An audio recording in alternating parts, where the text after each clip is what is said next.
Halo Sobat SG, terima kasih sudah mengklik video ini. Nah, kenalin teman-teman semua, nama kakak Apriansa Yusuf.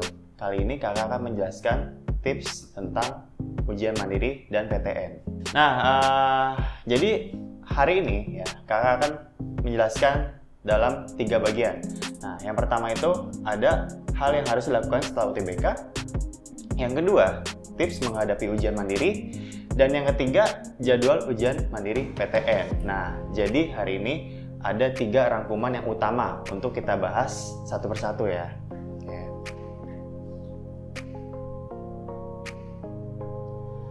Nah, UTBK udah selesai nih. Nah, jadi kita harus ngapain lagi ya, kira-kira ya Kak? Itu adalah pertanyaan umum yang sering ditanyakan. Ini adalah pertanyaan umum yang sering ditanyakan oleh para siswa kelas 12 ya. Nah, jadi apa sih yang harus kita lakukan Kak? Gitu kan. Nah, yang kita lakukan adalah yang pertama, berdoa agar diberikan hasil yang terbaik.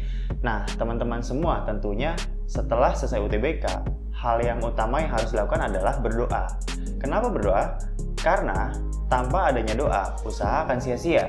Maka dari itu, hal yang harus kita lakukan adalah berdoa. Nah, yang kedua, self-reward. Nah, kalian semua nih ya, teman-teman semua pasti kelelahan dong setelah UTBK gitu kan.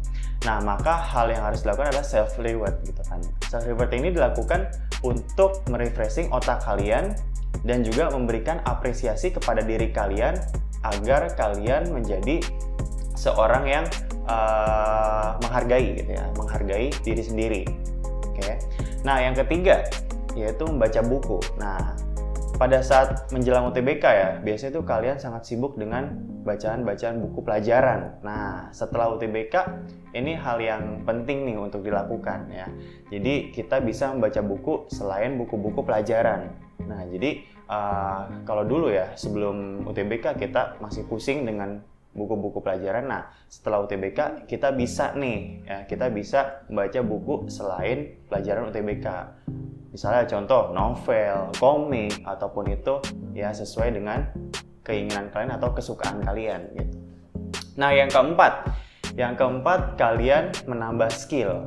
Nah, jadi setelah melakukan UTBK, nah masih banyak waktu nih buat mempersiapkan ujian mandiri. Nah, kalian bisa sembari menambah skill, entah itu skill bermain musik atau mengendarai sesuatu. Nah, itu adalah skill-skill yang harus kalian munculkan setelah kalian selesai UTBK. Nah, jadi nggak perlu atau tidak usah belajar dulu ya. Jadi kita harus menambah skill, menambah pengetahuan atau menambah hobi-hobi kita yang selama ini terkurung karena kita mempersiapkan UTBK. Nah, gitu ya kira-kira ya. Nah, yang selanjutnya adalah yang terakhir, yang kelima, kita harus menyiapkan ujian mandiri.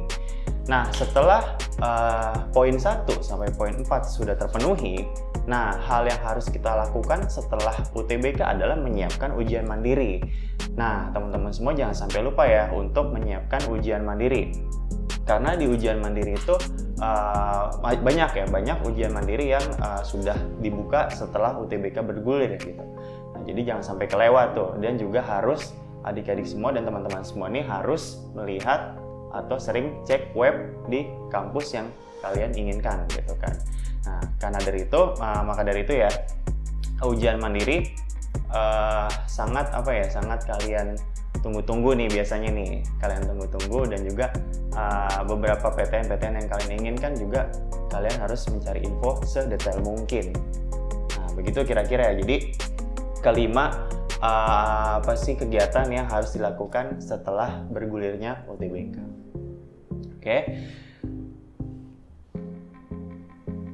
Nah, terus gimana sih Kak tips untuk menghadapi ujian mandiri? Nah, kakak akan menjelaskan beberapa tips untuk menghadapi ujian mandiri nih. Tipsnya itu ada apa aja? Nah, tips ujian mandiri ala Kak Yusuf. Oke. Nah, lihat di sini ya. Tips ujian mandiri pertama ya, yang harus kalian lakukan adalah mencari tahu informasi ujian mandiri. Nah, seperti yang kakak sebutkan tadi ya, mencari informasi ujian mandiri itu sangat penting ya. Kenapa? Karena kalau kalian terlewat, maka kalian tidak ikut ujian mandiri ya. Maka dari itu, info atau jadwal ujian mandiri itu harus kalian cari di web masing-masing PTN, begitu ya. Nah, kemudian tips yang kedua adalah menyiapkan biaya. Nah, menyiapkan biaya ini hal yang sangat penting nih, karena selain materi atau selain kemampuan kalian juga harus terpenuhi secara finansial atau didukung secara finansial. Nah, kenapa? Karena kalau misalnya kalian secara materi sudah siap, secara mental sudah siap, tetapi biayanya tidak siap, nah itu yang jadi masalah gitu kan. Maka dari itu menyiapkan biaya itu adalah hal yang sangat penting. Ya, mempersiapkan biaya itu adalah hal yang sangat penting untuk kalian. Oke. Nah, yang ketiga memperbanyak latihan soal. Nah, memperbanyak latihan soal itu bisa kalian akses tryout online atau misalnya sering melakukan tryout online. Nah, juga ya di Bimbel SG itu ada yang namanya tryout CBT nih. Nah, jadi kalian jangan sampai lupa ya. Kalau misalnya kalian ikut join atau gabung di Bimbel SG, nah kalian itu bisa ikut tryout CBT. Nah, tryout CBT ini sangat bagus nih ya dengan metode yang menggunakan teknologi. Nah, jadi sangat relevan dengan keadaan tes-tes mandiri atau ujian mandiri yang relevan pada saat ini gitu ya. Mungkin sangat mirip ya dengan latihan-latihan soal untuk TBK ataupun ujian mandiri gitu. Nah, juga ya tips selanjutnya adalah kalian mengatur strategi dalam mengerjakan soal.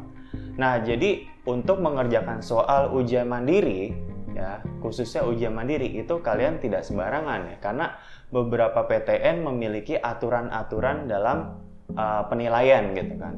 Ada beberapa PTN yang menggunakan sistem skor yang plus atau skor yang minus. Ada juga beberapa PTN yang menggunakan sistem jika benar 1 maka yang salah 0. Ada juga yang seperti itu.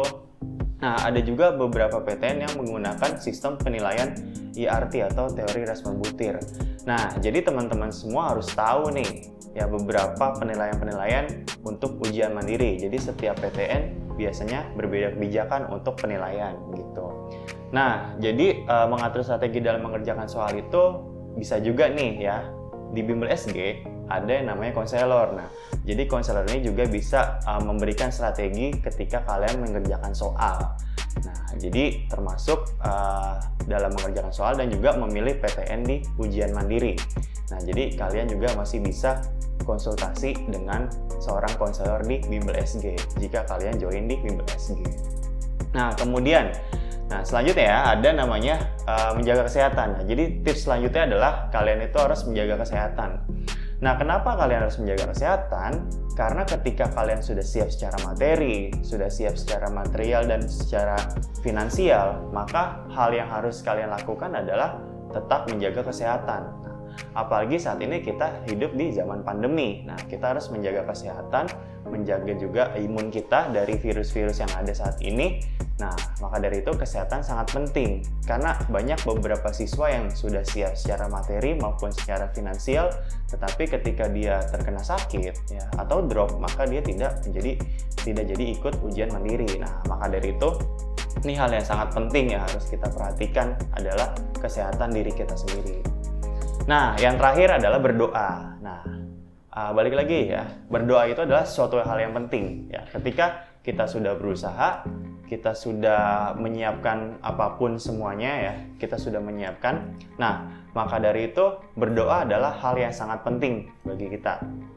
Oke, berdoa ini adalah tentunya hal yang sangat penting ya, karena Tuhan ini yang menciptakan kita gitu. Nah, maka dari itu selain berusaha, kita juga harus berdoa untuk meyakinkan diri kita.